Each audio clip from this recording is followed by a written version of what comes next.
Hey guys, it's me, your boy Rux. And today I just felt like maybe I should go through how I start off with making bases. Now, the reason why I find that this is important is I made a few video sometime back about, how to break a creative block. And this was something that I did for a while to kind of if I didn't feel creative enough to make a song, I at least had some sort of creative energy to put towards making sounds. And this kind of led me down this wild and wacky fucking rabbit hole that I think is important. And once you get, a whole library of your sounds that you've done yourself, on those days that you don't feel like making sounds, it might be a little easier to just go diving for samples that you've made. You've got bases to basically, basically go off of and, make a fucking sick song. So how about I just show you how I do it? Now, let me just give a full disclaimer that is also very important. Don't go in with expectations. Don't go in with like prior knowledge of, okay, there's rules that I have to follow. Break them all. Break them all. Do whatever you want. This is a fucking playground, dude. You literally do what you want. God's not going to stop you. Mom and dad's not going to stop you. Little Debbie Snack Cakes girl's not going to stop you. So, have at it. So with that being said, I'm going to switch scenes. And now we are in our playground. This will work with any dog. It doesn't matter. So I'm just going to, at random, pick Harmor. I know, my go-to, my baby. Let's just put a regular patch. So let me just show you guys a little something. So I've got this folder here called Ruxton Bass Blocks. These are all categorized by key. That way I just kind of have like a general, know-how. I've got effects bases, ones that don't necessarily have key or they might have key. I've got one down here for undetermined. But like I get one shots, garbage. Okay, those were all the same. I have to fix those. But I get shit like that.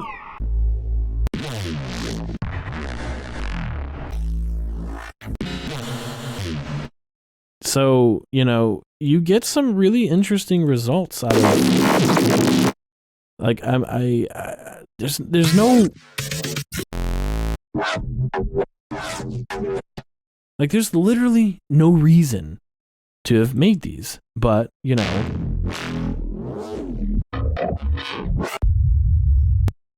So, it just gives you some fun. So, let's just start off with a nice moving sound. So I got a little saw here. Let's just drop this down.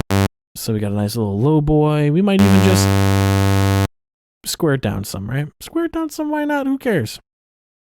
Introduce some unison. And like I said, for no reason, just start doing stuff. There's nothing wrong with that.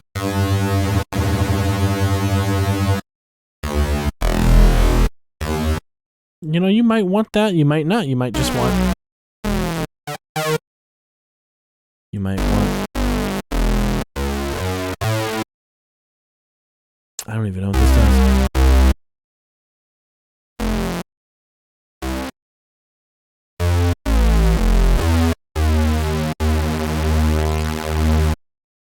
So, let's just pick a key. And right now... Let's just do E. E. Okay. Just record. And I'm not going to go like super extensive. We're just going to record some sounds. And it will be this long. So now you're thinking, all right, what do I do now? Well, you start layering stuff on it, you silly little goose. So ignore all that. That's where my template ends. We're just going to put something here. We're going to get an Edison ready because we're going to record this into Edison and continuously resample. But I'll get there, when we get there. So now, we want some movement. So let's just fuck around with like the unison, right? We're gonna go full seamless here. Nothing but love seamless. Not that I think seamless would ever see this, but nothing but love, man. So there's really, like I said, no reason. Just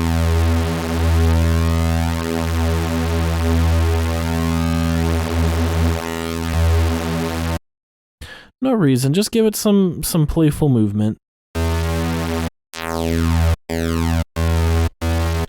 You know, find some phasey points you like. Go into harmonic unison pitch, maybe do that.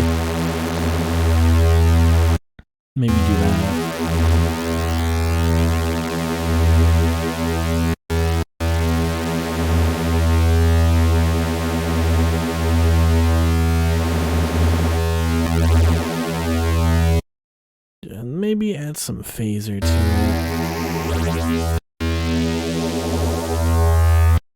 Think of the phaser as, you know, kind of like baby's first notch filter. You know, you can really just have some fun, you know, get some nice movement in there. Because again, you just want something to move, and you'll see why. The like smoother movements you get, I don't want to say necessarily the better off you'll be, but you'll get some very interesting results.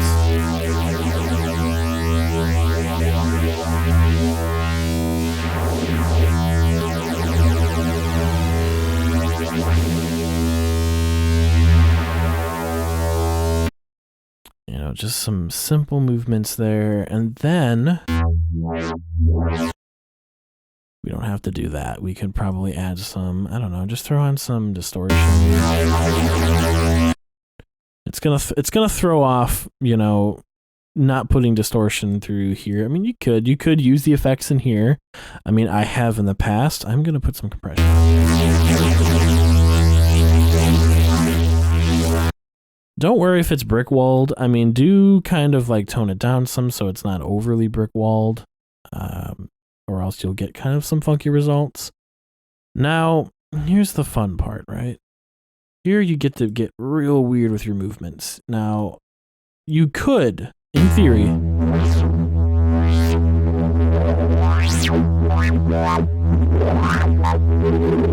you could do it that way. Maybe you want to sound like that, and that's totally fine. That's all right. You are the boss, the sauce boss, the boss of your sauce.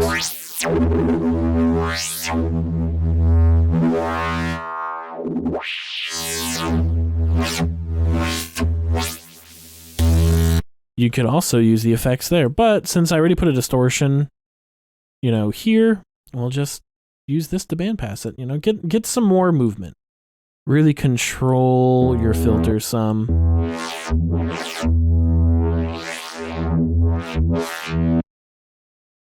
And like I said, there's no rhyme or reason for me to do what I do. It's just kind of, you know, a matter of I just do what feels right in the moment, you know? And that even means doing weird shit like this.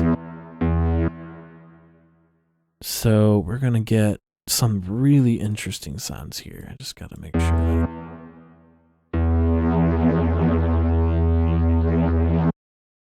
Now, I'm just going to automate this to kind of come on and off at random times. You know, nothing too specific. And then for this,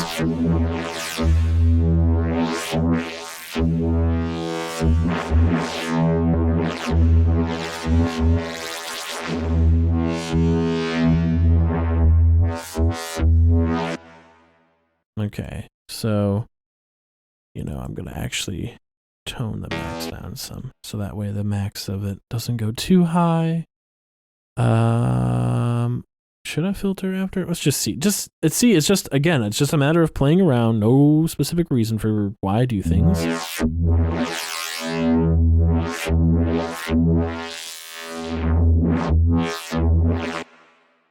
Yeah, you could, in theory, do that, but let's just... I'm just gonna... Because what I'm gonna do eventually here is I'm gonna record this out.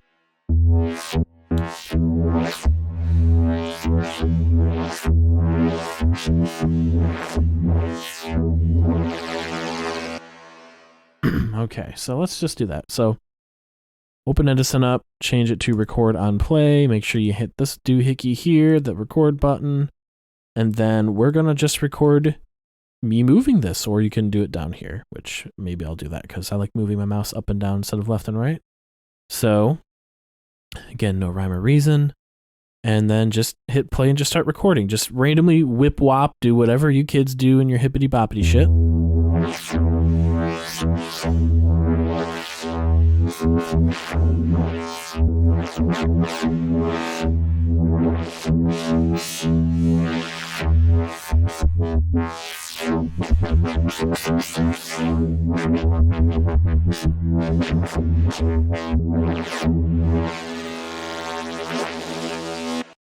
All right, so there we go. We got this cool little sound. Move it over here. Kind of keep your iterations in line so you kind of know where you started. And now you've got this. And you're like, all right, Dustin, Ruxton. I broke the fourth wall. That's okay. What do you do here? Well, you silly little Willy, you can put more effects on it if you really wanted to. If you really wanted to, you could put more effects on it.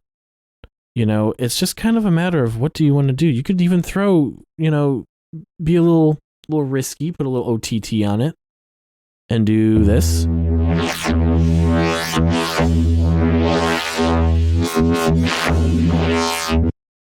You could, or we can just go back to where the file was. Now, this is where the getting gets good, okay? So right click on it. After you've highlighted the whole thing, right click on it, go to tools, and just go to drum loop stretch, okay? Drum loop stretch is very interesting. You've got a lot of tools here. You've got the pitch, which for shits and giggles, sometimes I do drop it down a whole entire octave. The time multiplier, I like to stretch that out some, just to kind of make it a little longer. You can keep it up, you know, at its normal time, but I like to kind of just pass that and go to like the 250, 270 range. Insert tails, auto slice. You'll want to have those ticked. Now filling, you've got echo grain, stretch, pogo. Play with all of them. Me personally, I just prefer to keep echo grains. Now blur, you can either have this on or not. What blur does is it does exactly what it sounds. It adds reverb. It will blend in some reverb to certain bits, which I'll play it with and without. Random presence will pull in like random bits of it, kind of like grains of it, I guess, if you will, and just kind of throw it in the mix. Loop will do just that, loop certain parts of it. Tail envelope, I always do smooth fade. Transient, that's a little tough. I haven't quite figured out what this does. I'm pretty sure this just detects the transients that are in here, in which case it then tails or slopes the tail, and then you can smooth it out, the tail. So let's just do it one whole octave down. Let's just see what it sounds like.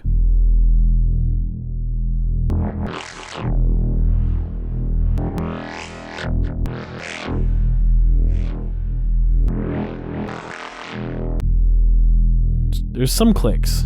That's the annoying part.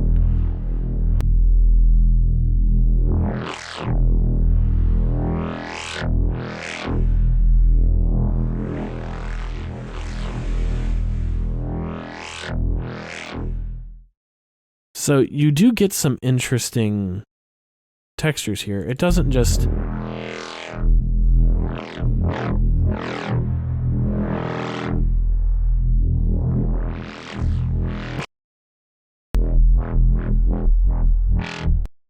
So you get some interesting things there. Let's just kind of go back to the original sound here.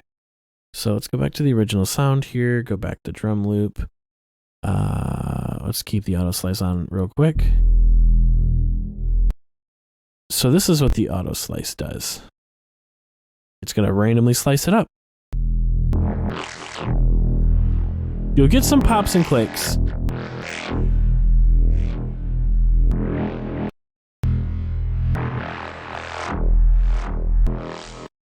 Depending on how you choose to go about this, a lot of those clicks, let's just hit declick in, let's just see if we can. Yeah, it's just one of those things where depending on how you choose to go about the phrasing, which is something we'll talk about next, and I'll probably do a secondary video. This will be like a part one. So we go back into here. Let's turn blur off real quick, okay? Actually, let's go back. Okay, so tools, drum loop stretch. Let's go back. Let's turn blur off. Okay. Turn blur off. I'm just gonna turn these up here. And this is what it sounds like without the blur.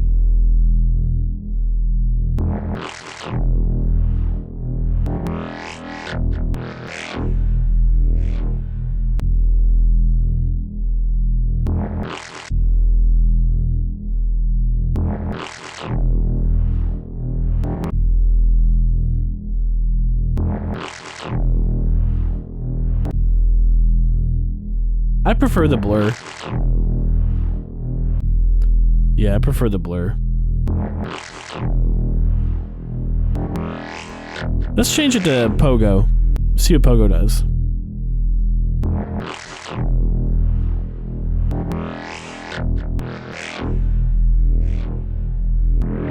Actually, raise this up.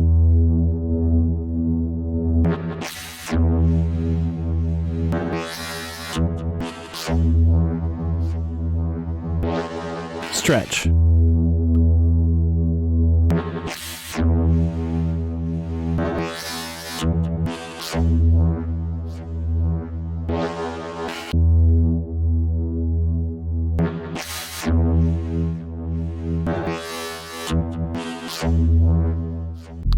So see what interesting textures that you can get by doing this. I do prefer the echo grains though. You just get really interesting results that way. Now here's the interesting thing, right? So you've done this, you absolutely can take this first iteration, right click on the waveform here, and then, save as. You could do that. And what I normally do in a case like that, which I want to help you guys with organization at least, is learn to keep families of basses. So like this would be like generation 1. So for example, I've got like Bing bass A, Bing bass crunch high blur. These are all from the same iteration. Like those are all from the same bass. Same with Comey Reese Dude A. And then same with that. Nero being A. So I make sure to keep them as, close to themselves, like in terms of family as I can. So that way, by naming them something similar, that way okay, like the Seesaw Chaos More 2, stuff like that to kind of keep them organized in such a way. So now that you've got this, you're probably wondering like, cool, I'm done, right? Like I can, this is all I can do. No. You could easily do more. Like if you do use Harmor, regardless of FL Studio or not, you can do things like put it in Harmor again, if you really wanted to. And something that I personally like to do, if that's the case, I'm going to fix the scale. So now Harmor puts it in mono, which is annoying. So you can just kind of do that,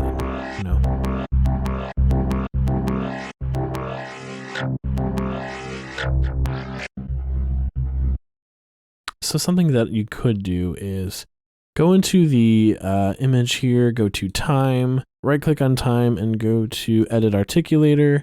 You'll be taken to the image offset envelope area. And you could go to random mapping. Okay, random mapping. And let's just say you do this. This means you've got this entire area for it to randomly pick here. So like you'll see this line here is where it starts. And you'll see here, there's so many things that you can do here too, like make it go fast, go slow. You could continue to add more effects to it if you really wanted.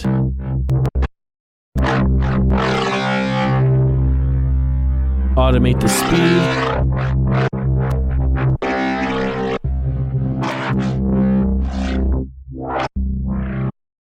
And go in here even. Maybe you want to do more band passing stuff.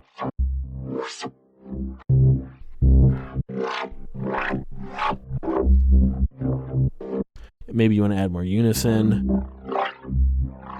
Make it sound like water for no reason. There, like I said, there's a lot that you can do here.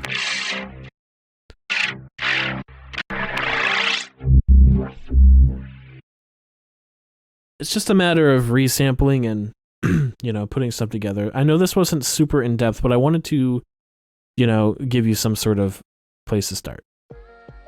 So, that being said, I just wanted to give you some sort of place to start with making sounds. You know, you don't have to follow everything that I did to a T. This is just like a foundation that started, that helps me, you know, create a bunch of sounds and then stash them away.